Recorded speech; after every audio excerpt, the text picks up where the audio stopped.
चल नमस्कार, विघ्नार्थ अकॅडमीचं आपलं स्वागत आहे। बघा मित्रांनो, आपला वर्ग हा प्रकरण चालू आहे। त्याच्यामध्ये आतापर्यंत आपण 5 प्रकार बघितले आहेत। त्याच्यामध्ये आपण 5 ची कन्सेप्ट बघितली आहे। सर्व अंक एक एक असतात त्याची कन्सेप्ट बघितली आहे। 2 अंकी संख्यांचा वर्ग कसा काढायचा आपण ते पण बघितलेलं आहे। 3 अंकी 4 अंकीपर्यंत आपण बघितलेले आहे आणि 4 अंकीपर्यंत आपल्याला परीक्षेत विचारू शकतात आणि ते आलेले एक्झाम पण तुम्हाला मी दाखवलेले आहे। ठीक आहे मित्रांनो, आता बघा, आता याच्या पुढे हा चालू आहे आपला प्रकार नंबर 6 द्या। याच्यामध्ये काय असतं, याच्यामध्ये आपल्याला पॉइंटचे असतील, पॉइंटचा वर्ग असं आपल्याला विचारतील। आता आपण 12चा वर्ग कसा करायचा हे आपण बघितलेलं आहे, पण आता सर 1.2 आहे ना, म्हणजे 1.2 आहे ना, त्याचा वर्ग विचारला आपल्याला। 12चा वर्ग नाही, 1.2चा वर्ग आपल्याला विचारला। आता मित्रांनो काय करायचं आहे, मी तुम्हाला पॉइंटच्या गुणाकारामध्ये सांगितलेलं आहे। आता याचा अर्थ मला सांगा, हा 1.2 गुणिला 1.2च आहे तर हो, मग मी तुम्हाला पॉइंटच्या गुणाकारामध्ये सांगितलं होतं की 12 गुणिला 12 करून टाका, म्हणजे किती सर, तर 144। आणि मग त्याच्यानंतर काय करा, पॉइंटच्या नंतर बघा किती, पॉइंटच्या नंतर किती अंक आहे, इथं 1 आहे, इथं 1 आहे, मग 2, मग 1 आणि 2, 2 सोडून इथं पॉइंट देऊन टाका, म्हणजे 1.44 हे असेल आपलं उत्तर। तर अशा प्रकारे या गणिताला सॉल्व करायचं आहे, हे मी तुम्हाला सांगितलेलं आहे। तर आता बघा, पेपरमध्ये मित्रांनो याच्यासाठी आपल्याला पेपर सेटर प्रश्न कसे टाकतोय परीक्षेमध्ये हे बघा, त्याच्यावरून तुम्हाला अजून क्लिअर होऊन जाईल आणि तिथे अजून तुमची कन्सेप्ट मी क्लिअर करतो। ठीक आहे, आता बघा, हा उदाहरण आलं आहे 2014 मध्ये। काय विचारलं आहे, 1.3चा वर्ग। आता मला सांगा 13चा वर्ग किती आहे, तर 13चा वर्ग सर 169 आहे, हे आम्हाला माहीत आहे। ठीक आहे, आता बघा याच्यामध्ये हा 169 नाही का, 169, हा पण 169, हा पण 169। मग आता खेळ मित्रांनो काय आहे की काय केलं आहे, पेपर सेटरने काय केलं आहे, तीनही 169 दिलेला आहे, फक्त पॉईंटच्या खेळमध्ये त्यांनी लावलं आहे। आता काय करायचं आहे, 1.3 आहे तर आपण त्याचं काय आहे, तर 169 हे सर सर्वांनाच माहीत आहे आणि ऑप्शन तीनही ऑप्शनमध्ये 169 आहे। मग आता काय करणार आपण, आता बघा इथे व्यवस्थित लक्ष द्या। जर पॉईंटमध्ये, पॉईंटच्या नंतर बघा, पॉईंटच्या नंतर किती एक अंक आहे, 1। आता मित्रांनो हे लक्षात ठेवा, प्रश्नामध्ये आणि उत्तरामध्ये ही गोष्ट लक्षात ठेवा। आता ही गोष्ट मी जे काय कन्सेप्ट तुम्हाला सांगतोय ही अत्यंत महत्त्वाची कन्सेप्ट आहे। आता बघा, प्रश्नामध्ये जर पॉईंटच्या नंतर 1 अंक असेल तर उत्तरामध्ये सर मला 2 अंक पाहिजे। म्हणजे काय सर, तर याची दुप्पट पाहिजे। म्हणजे सर पहिला पॉईंट माझा, मला त्याची दुप्पट पाहिजे। म्हणजे कशाची, तर प्रश्नामध्ये पॉईंटच्या नंतर 1 अंक जर असेल तर उत्तरामध्ये मला 2 अंक पाहिजे। जर सर प्रश्नामध्ये पॉईंटच्या नंतर 2 अंक असतील, समजा सपोज असं असेल हे 144, तर मला उत्तरामध्ये काय पाहिजे सर, तर 4 पाहिजे। याची दुप्पट पाहिजे ना, म्हणजे 2ची दुप्पट 4। जर सर 3 असेल तर उत्तरामध्ये किती पाहिजे सर, तर मला 6 पाहिजे। जर सर 4 असेल पॉईंटच्या नंतर, प्रश्नामध्ये पॉईंटच्या नंतर जर 4 अंक असतील तर उत्तरामध्ये किती पाहिजे सर, मला 4च्या दुप्पट 8 पाहिजे। जर सर प्रश्नामध्ये 5 असेल तर किती पाहिजे सर, त्याची दुप्पट 10। आणि दुसरा पॉईंट म्हणजे असं की सर्व उत्तरामध्ये मला सम अंक पाहिजे, सम अंक पाहिजे। कशाच्या नंतर, तर पॉईंटच्या नंतर। आता बघा उत्तरामध्ये इथे सम विषम सर्व अंक आले, 1 आला, पण इथे सम आहे, इथे 4 सम आहे, इथे सम आहे, इथे सम, इथे सम आहे। म्हणजे उत्तरामध्ये मला सम पॉईंट पाहिजे, पॉईंटच्या नंतर सम अंक मला पाहिजे उत्तरामध्ये, किंवा त्याची दुप्पट पाहिजे। हे दोन्ही पॉईंट व्यवस्थित मित्रांनो लक्षात ठेवा, याच्यावरनं प्रश्न सॉल्व्ह होऊन जातो। आता इथं काय आहे, 13चा 169 सगळीकडेच आहे ना, फक्त हा सोडून 3 मध्ये आहे, तर मग काय करणार, म्हणजे 169 याचं उत्तर कन्फर्म आहे, फक्त पॉईंटचा खेळ आहे। तर पॉईंटचा खेळ कसा खेळायचा आहे बघा, पॉईंटच्या नंतर 1 अंक आहे तर सर मला उत्तरामध्ये किती पाहिजे, तर उत्तरामध्ये सर मला 2 पाहिजे। आता इथे बघा, इथे पॉईंटच नाही आहे, म्हणजे हा ऑप्शन माझा गेला। इथे किती आहे, 3 आहे ना, मग 3 मला नको आहे, मला किती पाहिजे, 2 पाहिजे, कारण वरती 1 आहे ना, 2, आणि हा बघा किती आहे, इथे 2 आहे, म्हणजे माझं उत्तर काय असेल, हे असेल। काहीच अवघड नाही मित्रांनो, एकदम सोपं आहे। आणि प्रश्न आले 2014 मध्ये असे प्रश्न आपल्याला विचारतात। फक्त ह्या दोन्ही गोष्टी लक्षात ठेवा, ह्या दोन्ही गोष्टी जर तुमच्या लक्षात असेल, ह्या दोन्ही गोष्टी जर तुम्हाला व्यवस्थित समजल्या असतील तर याचे पुढचे या प्रकारावरती सर्वच प्रश्न तुम्हाला इझिली सॉल्व्ह होतात, काहीच अवघड नाही आहे। ठीक आहे, चला आता बघा नेक्स्ट उदाहरण बघूया। आता हा बघा, आता या गणितामध्ये बघा काय विचारलं आपल्याला. आता याच्यामध्ये आहे 0.27चा आपल्याला वर्ग विचारला आहे. म्हणजे सर 27चा वर्ग मला सांगा. 27चा वर्ग सर 729. मग आता बघा 729 सर इथे आहे, इथे पण आहे, इथे पण आहे, इथे पण आहे. मग आता सर सगळीकडे 729 आहे. 27चा वर्ग 729 हे आपल्याला विचारलंच नाही आहे, कारण हे आपली बेसिक पहिल्या प्रकारामध्येच आपलं झालेलं आहे. आता पेपर सेटरने आपल्याला विचारलं काय मित्रांनो, तर पेपर सेटरने आपल्याला विचारलं आहे 27चा वर्ग फक्त पॉईंटमध्ये तुम्हाला खेळता आला पाहिजे. 7ने उत्तर दिलं आहे ना, 729 त्याने उत्तर दिलं आहे. मग आता फक्त आपण काय करायचं आहे, 27चा वर्ग 729 आहे, कन्फर्म आहे सर. आता मी तुम्हाला सांगितलं आहे काय आहे, पॉईंटच्या नंतर किती अंक आहे सर, तर 2. याची दुप्पट करा, दुप्पट किती होईल सर, तर 4. मला किती पाहिजे उत्तरामध्ये, मग जर प्रश्नामध्ये पॉईंटच्या नंतर 2 अंक असेल तर उत्तरामध्ये मला किती पाहिजे, तर मला 4 पाहिजे सर. मग 4 कोणत्या ऑप्शनमध्ये आहे ते बघायचं. आता बघा इथे किती आहे, इथे 4 आहे सर, म्हणजे माझं उत्तर काय असेल, हेच असेल. बस पुढे जायचं कामच नाही ना. इथे किती आहे, 2 आहे, इथे 3 आहे, इथे 5 आहे, म्हणजे माझं उत्तर काय असेल मित्रांनो, हे 4 नंबर. काही अवघड होतं, फक्त कन्सेप्ट तुम्हाला समजायला पाहिजे. ह्या दोन्ही कन्सेप्ट जर तुम्हाला व्यवस्थित समजल्या,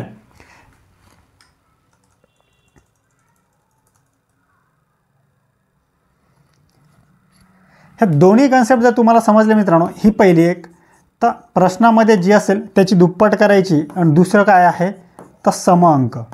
ह्या 2 गोष्टी जर तुमच्या लक्षात आल्या तर सर्व खेळ तुमचं समजून जातो. याच्यावरती पॉईंटचा कसंही आला तर याच्यामध्ये सरळ सरळ बघायचं आहे, प्रश्नामध्ये पॉईंटच्या नंतर किती अंक आहे, तर मला उत्तरामध्ये त्याचे दुप्पट पाहिजे. जर प्रश्नामध्ये 2 असेल तर मला 4 पाहिजे, प्रश्नामध्ये 3 असेल तर मला 6 पाहिजे, प्रश्नामध्ये जर 5 असेल तर मला 10 पाहिजे, प्रश्नामध्ये जर 8 असेल तर मला 16 पाहिजे. एवढं लक्षात ठेवा. बस हे जर समजलं तुम्हाला तर गणित सॉल्व होतात, काही अवघड गणित नाही आहे. ठीक आहे, चला आता बघा, आता हा प्रश्न बघा काय आहे. आता आपल्याला काय विचारलं, पुढीलपैकी पूर्ण वर्ग संख्या कोणती आहे मला आता सांगा. आता मी तुम्हाला 2 डेफिनेशन सांगितले मित्रांनो. आता बघा 16 आणि 13 2 याच्यामध्ये आलेला हा प्रश्न आहे. आता मी तुम्हाला सांगितलं होतं, पहिली कन्सेप्ट काय सांगितली होती मित्रांनो, हे दुप्पटची सांगितली होती की दुप्पट पाहिजे. कशाची, तर प्रश्नामध्ये जे अंक असेल त्याची दुप्पट. आत्ता सर वरती प्रश्नामध्ये कुठं अंकच नाही ना, तर मग दुप्पट कशाची करायची. मग दुसरी कन्सेप्ट तुम्हाला सांगितली होती की अंकांची सर सम अंक पाहिजे, मला सम अंक पाहिजे. तर कुठं सम अंक पाहिजे, तर उत्तरामध्ये मला सम अंक पाहिजे. दुप्पटची नाही, तर वरती कुठं अंकच दिलं नाही तर दुप्पट कशाची करणार सर, बरोबर आहे. मग आता मी तुम्हाला ही समची एक डेफिनेशन सांगितली होती ना, जर ही डेफिनेशन लागली नाही तर ही डेफिनेशन 100% लागते. आता मला सांगा इथं किती अंक आहेत, पॉईंटच्या नंतर सर 5 आहे, सम अंक आहेत का, तर नाही, म्हणजे हे माझं उत्तर गेलं. इथे किती आहे, पॉईंटच्या नंतर 1, सम अंक आहे का, नाही. इथे किती आहे, इथे 2 आहे, सम आहे, असू शकतं. इथे बघा इथे किती आहे, 3 आहे, म्हणजे हे माझं गेलं. माझं उत्तर काय असेल मग 2 नंबर.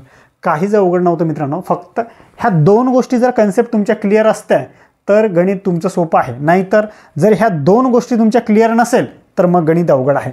बघा मित्रांनो, याच्यामध्ये 225 सगळीकडे 225 आहे. खेळ फक्त पॉईंटचा आहे. पॉईंटचा वर्ग कसा करायचा हे यांचा खेळ होता.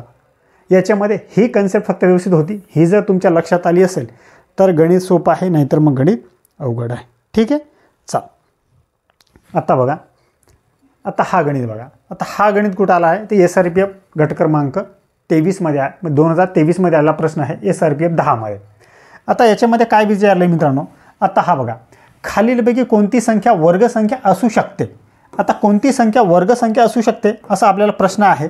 आता मला सांगा, आता कोणती संख्या असू शकते सर, जसा पॉईंटचा खेळ आहे तसाच मित्रांनो याच्यात शून्याचा पण खेळ आहे.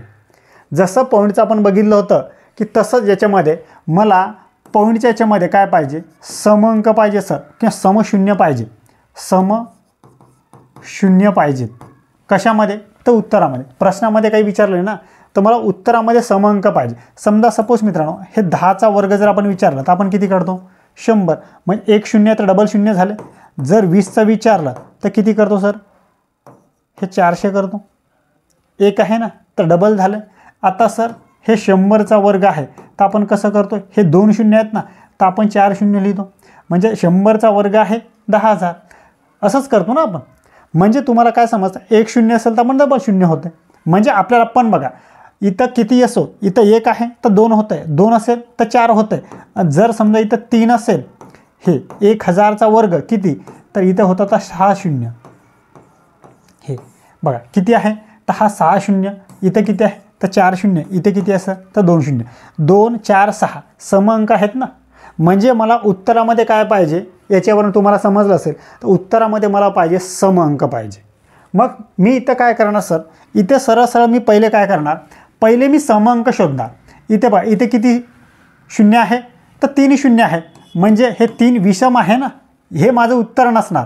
इथे किती आहे सर 2 आहे, इथे 2 आहे, इथे 2 आहे, म्हणजे तिन्हीकडे सर 2 2 आहे, सम आहे. मग तिन्ही उत्तर असू शकतात, याच्यात काही शंका नाही. आता तिन्हीमधलं कोणतं उत्तर काढायचं आहे, आता पुढे जाऊ आपण. आता बघा आपण जर मित्रांनो पुढे गेलो अजून, तर बघा हे दोन्ही शून्य नाही आहे असं पकडा, हे पण नाही आहे पकडा आणि हे पण नाही आहे पकडा, तीनही नाही. आता मला सांगा 125 कशाचा वर्गसंख्या आहे का, तर कसलीच नाही आहे. आता मला सांग 121 कसली वर्गसंख्या आहे का, तर हो सर 11चा वर्ग आहे 121, 11चा वर्ग 121 आहे ना. आता 48 कसली आहे का सर, तर ही पण कसलीच नाही आहे, ही पण कसलीच नाही आहे. म्हणजे हे आता ही संख्या आहे ना 12100, हे 110चा वर्ग आहे सर. 12100 म्हणजे आपली वर्गसंख्या असू शकते, म्हणजे ही संख्या आहे. खालीलपैकी कोणती संख्या वर्गसंख्या असू शकते, तर ही संख्या वर्गसंख्या असू शकते, बाकी ह्या तीनही नाहीत. हे कसं आहे हे मी तुम्हाला सांगितलं मित्रांनो. अशा प्रकारे मित्रांनो तुम्हाला या प्रश्नाला सॉल्व करायचा होता. प्रश्न मित्रांनो पोलीस भरतीमध्ये एकदम सोपे प्रश्न विचारतात, एवढे अवघड प्रश्न नसतात. फक्त तुमची प्रॅक्टिस आणि तुमची कन्सेप्ट जर मित्रांनो क्लिअर असेल ना, तर याच्यात तुम्हाला पैकीच्या पैकी मार्क मिळू शकतात आणि मिळतातच. ठीक आहे, चला आता हा चॅप्टर तुम्हाला समजला असेल. पॉईंटचे ज्यावेळेस तुम्हाला पॉईंटचा म्हणजे वर्ग विचारतात, म्हणजे असा पॉईंटचा वर्ग तुम्हाला कसं काढायचा आहे याच्यावरनं तुम्हाला हा अंदाज आला असेल आणि ही कन्सेप्ट तुमची क्लिअर झाली असेल. ठीक आहे, चला आता पुढे जाऊ आपण. आता प्रकार नंबर 7 द्या. आता प्रकार नंबर 7 आपण प्रकार नंबर 6 पर्यंत बघितलेला आहे आणि ह्या सर्व कन्सेप्ट तुमच्या क्लिअर झाल्या असतील. ठीक आहे, जर तुम्ही व्हिडिओ सिक्वेन्सनुसार बघत असाल तर, नाहीतर जर हाच व्हिडिओ तुम्ही डायरेक्ट बघत असाल तर कशाच्या सिक्वेन्सनुसार तुमचे कन्सेप्ट क्लिअर होणार नाहीत. आता बघा बुलढाणा पोलीस भरती 2023मध्ये आलेला प्रश्न आहे. आता बघा या प्रश्नामध्ये काय आहे, पुढीलपैकी कोणती संख्या संपूर्ण वर्गसंख्या आहे. आता मी बघा विचारू. आता बघा मित्रांनो कोणती वर्गसंख्या यांचे वर्गमूळ काढत बसणार का तुम्ही, नाही. आता मी तुम्हाला सांगितलं होती एक डेफिनेशन लिहिलीच होती, कोणत्याही संख्येच्या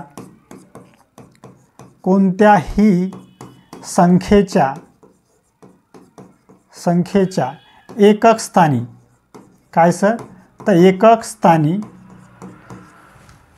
स्थानी 2, हे 2 3 7 आणि 8 हे अंक नसतातच. हे अंक नसतातच. हे अंक जर असेल तर ती पूर्ण वर्गसंख्या नसते. जिथं जिथं एकक स्थानी हे अंक आले ती पूर्ण वर्गसंख्या नसते, हे कन्फर्म आहे. आता मला सांगा मित्रांनो ही संख्या आहे, काय विचारलं आहे, पूर्ण वर्गसंख्या कोणती आपल्याला विचारलं आहे ना. मग आता मला सांग इथे कोणतं आहे, एकक स्थानी 8 आहे, म्हणजे ही आपली असेल का, इथं 8 आहे ना, नाही. इथे किती आहे 2 आहे, हे बघा 2 आहे, असेल का, नाही आहे. इथे 9 आहे, तर 9 असू शकते नसू बी शकते. इथे किती आहे 3 आहे, 3 आहे ना, मग हे माझं असं. मग माझं उत्तर काय असेल मित्रांनो, ऑप्शन क्रमांक 2. फक्त मी मित्रांनो तुम्हाला पहिल्याच लेक्चरमध्ये पहिल्या व्हिडिओमध्येच ज्यावेळेस वर्ग ही चॅप्टर चालू केलं आहे त्याच्यात तुम्हाला सर्व कन्सेप्ट मी सांगितलेले आहे. त्या कन्सेप्टमध्ये ही व्याख्या तुम्हाला व्यवस्थित करून सांगितलेली आहे की या व्याख्येवरती तुम्हाला प्रश्न असे विचारतात. आणि आता बघा याच्यात तुम्हाला काही करायचं होतं का, फक्त ही व्याख्या तुम्हाला पाठ पाहिजे होती. ही व्याख्या जर तुमची पाठ असती तर हा प्रश्न तुमचा इझिली सॉल्व झाला असता. आणि जर तुमची व्याख्याच पाठ नसेल आणि मी सांगतो ते तुम्ही जर करत नसाल तर मग काय आहे, मग ठीक आहे, जसे आहात तसे ठीक आहे, वेल अँड गुड आहे. ठीक आहे, चल आता पुढे जाऊ शकतो आपण. चल आता पुढे चला. आता बघा आता याच्यामध्ये आपल्याला काय आहे आणि प्रश्न बघा मित्रांनो, प्रश्न आला 2023मध्येच. आता बघा काय आहे, पुढीलपैकी कोणती संख्या संपूर्ण वर्गसंख्या आहे. काय म्हटलं, संपूर्ण वर्गसंख्या आहे. तर पहिले गोष्ट काय करणार आपण, आता बघा तुम्ही आत्ता जर व्यवस्थित पहिल्यापासून व्हिडिओ बघत असाल तर एकक स्थानी 5 जर असेल तर त्याची कन्सेप्ट मी तुम्हाला सांगितली होती. जर समजा सर एकक स्थानी हा 25चा मी तुम्हाला सांगितलं होतं, जर एकक स्थानी सर 5 असेल तर 5चा आपण 25 वर्ग करत होतो ना. म्हणजे आता तुम्हाला सर इथे दिसत असेल एकक स्थानी एकक आणि दशक स्थानी 25 ही संख्या आहे का? इथे सर नाही, म्हणजे हे माझं उत्तर नसेल. इथे नाही, म्हणजे हे माझं उत्तर नसेल. इथे आहे सर 25 आहे आणि इथे 25 आहे. आता सर आता 5ची ज्यावेळेस कन्सेप्ट आपण बघितली तर 2 अंक आपण सोडत होतो आणि त्यांचे अवयव पाडत होतो. आता 40चे अवयव पडतात का? 40चे अवयव किती पडतात सर? 20 दुनी 40. आता 42चे साईन साती 42 पडतात ना. म्हणजे ही संख्या सर 65ची वर्गसंख्या असेल. 65चा वर्ग असेल ना. म्हणजे मग 5चा काय करतो आपण? 25 करत होतो आणि हा 6 आहे. 6 गुणिले समोर हा 7 साईन साती सर. तर हे 42 आणि हे 42. काही अवघड आहे मित्रांनो. फक्त कन्सेप्ट तुम्हाला काय शिकवतोय आपण स्टेप बाय स्टेप जर तुम्ही व्हिडिओ बघत गेले तर तुम्हाला सर्व गोष्टी क्लिअर होत जातात. जर तुम्ही फक्त अधूनमधून डायरेक्ट भाग 3रा आणि भाग 2रा आणि भाग 4था जर बघितलं तर तुम्हाला कन्सेप्ट होत नाही. आपण ही PYQची सिरीज चालू आहे. पोलीस भरतीसाठी ही PYQची सिरीज चालू आहे आणि याच्यामध्ये आपण बेरजेपासून तर पुढे A to Z आपण पूर्ण सिलेबस कव्हर करतो आहे गणिताचं. याच्यामध्ये एकही प्रकार स्किप करत नाही आहे. जे 45,000 क्वेश्चन बँक आहे ना, ही 45,000 क्वेश्चन बँक पूर्ण आपण सॉल्व करून देतो आहे. फक्त याचा तुम्ही जास्तीत जास्त फायदा घ्या. जर मी शिकवतो आहे जे तुम्हाला समजत असेल तर व्हिडिओला लाईक करा, चॅनलला सबस्क्राईब करा आणि हा व्हिडिओ जास्तीत जास्त गरजू विद्यार्थ्यांपर्यंत शेअर करा. ठीक आहे. चला आता बघा, आता हा आला आहे पुणे ग्रामीण पोलीस भरती 2023मध्ये आलेला प्रश्न आहे. आता बघा काय विचारलं मित्रांनो. खालीलपैकी कोणती संख्या वर्गसंख्या नाही? हे पूर्ण वाचा. कधी पण गणित पूर्ण वाचायचं आहे. कोणती संख्या नाही असं आपल्याला विचारलं. आता मला सांगा ही संख्या काय आहे सर? तर 225. ही सर 15चा वर्ग आहे. ही कशाचा आहे सर? तर हे सर 25चा वर्ग आहे. हे कशाचा आहे सर? तर हे 21चा वर्ग आहे. ही संख्या कशाचीच नाही. 841 हे 29चा वर्ग आहे मित्रांनो. इथं आहे 741. मग हे आपलं कशाचाच वर्ग नाही आहे. तर अशा प्रकारे मित्रांनो तुम्ही या गणिताला सॉल्व करू शकता असता. जर तुम्हाला आता मला याच्यावरनं तुम्हाला सांगा मित्रांनो, आता पेपर सेटरनं तुम्हाला काही म्हटलं नाही, पण तुमच्याकडनं अपेक्षित काय आहे? तर कमीत कमी 30पर्यंत वर्गपाठ तुम्हाला असायला पाहिजे असा हा पेपर सेटर तुम्हाला मॅसेज देतोय. हा मॅसेज ज्यांना समजलं असेल त्यांनी 30पर्यंत पाठ करतील. आणि जे फक्त पारंपरिक पद्धतीने अभ्यास करताय, उठलं पुस्तक चाललं आपलं तेच पुस्तक आहे ते, तुम्ही 4 वर्षांनी तुम्ही 5 वर्षांनी तुम्ही 10 वर्ष अभ्यास करा, रिझल्ट तुमचा येत नाही. तुमचा रिझल्ट हा काय विचारतोय, याला काय अपेक्षित आहे, याला कसा विद्यार्थी पाहिजे तो देतोय, तो सांगतोय. हे फक्त तुम्हाला समजायला पाहिजे की मी किती क्लिअर पाहिजे, माझा अभ्यास कोणत्या लेवलला पाहिजे. ही फक्त ओळखून घ्या आणि त्याच्यानुसार अभ्यास करा. तुमचा रिझल्ट लवकर आहे. आणि तुम्ही जर असं फक्त अभ्यास करत राहिले आणि PYQ बघितलंच नाही तर मित्रांनो अवघड आहे. ठीक आहे. ह्या सिरीजचं मित्रांनो ही सिरीज जर तुम्ही व्यवस्थित बघितली ना तर बघा 2025मध्ये तुमचा 100% रिझल्ट येतो पोलीस भरतीमध्ये. कारण पोलीस भरतीमध्ये आलेले PYQ, पोलीस भरतीमध्ये काय विकनेस आहे, काय स्ट्रॉंगनेस आहे, हे सर्व या PYQ सिरीजमध्ये आहे. कसेही पण डिफिकल्ट प्रश्न आले तर ते सर्व प्रश्न आपण इथं टॅकल केलेले आहे. आणि जर एखादा कदाचित माझ्याकडनं नजर चुकीने तो प्रश्न राहिला असेल तर तुम्ही तसं मला मेसेज करा, तो प्रश्न आपण डायरेक्ट घेऊ. ठीक आहे. चला आता हा बघा प्रकार नंबर 8वा लिहा. सिंधुदुर्ग पोलीस भरती 2023मध्ये आलेला हा प्रश्न आहे. बघा काय विचारले आपल्याला. बघा 2 क्रमवार विषम संख्यांच्या वर्गातील फरक किती आहे? ते 144. तर त्यापैकी लहान संख्येचा वर्ग आपल्याला विचारले. आता काय 2 क्रमवार विषम संख्या आहेत म्हणजे x अधिक हे सर 3x असेल आणि त्यांचे फरक किती आहे सर? तर 100 हे 44 आहे. मग आता काय 3x आणि हा x किती होईल सर? हे 4x होईल बरोबर. 100 हे 44 सर. आता इकडे 4 गुणिला आहे तर इकडे काय होईल सर? भागीला होईल ना. मग हे 144 भागीला 4. मग आता 4 त्रिक 12 आणि 4 सक सर 24. म्हणजे x बरोबर काय मिळालं मित्रांनो आपल्याला? तर x बरोबर मिळालं आपल्याला 36. मग आता 36 ही काय आहे? तर ही समसंख्या आपल्याला काय पाहिजे सर? तर विषम संख्या पाहिजे. मग याच्यातून सर समसंख्येमधून 1 वजा करा, आपल्याला विषम संख्या भेटते. समसंख्येमध्ये 1 ॲड करा, आपल्याला काय भेटते? विषम संख्या भेटते. मग याच्यातून 1 वजा करा म्हणजे ही असेल 35 आणि याच्यामध्ये एक ॲड करा, ही असेल सर 37. मग आता ह्या त्या दोन संख्या आहेत 35 आणि 37, ह्या त्या दोन क्रमवार संख्या आहेत की यांच्या वर्गातील फरक 144 आहे.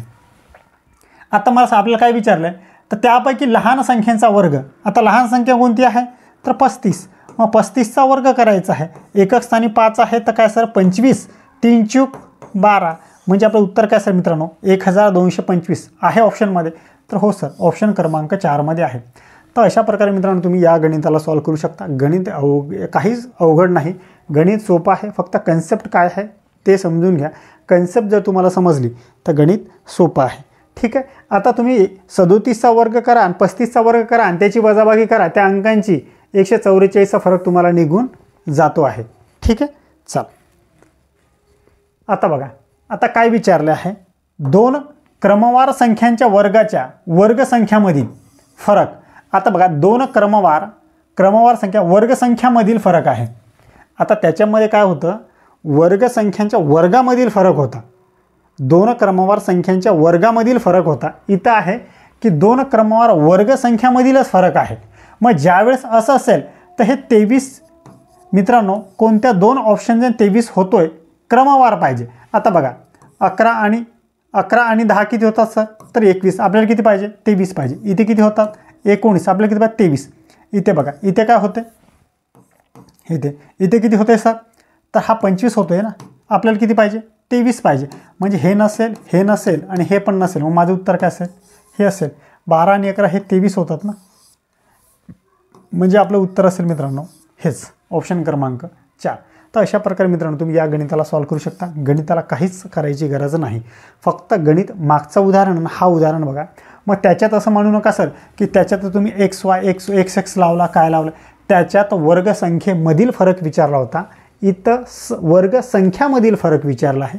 ही कन्सेप्ट व्यवस्थित लक्षात घ्या. हे दोन्ही उदाहरणामध्ये फरक आहे, दोन्ही उदाहरण व्यवस्थित समजून घ्या काय विचारलं आहे नेमकं. ठीक आहे. चल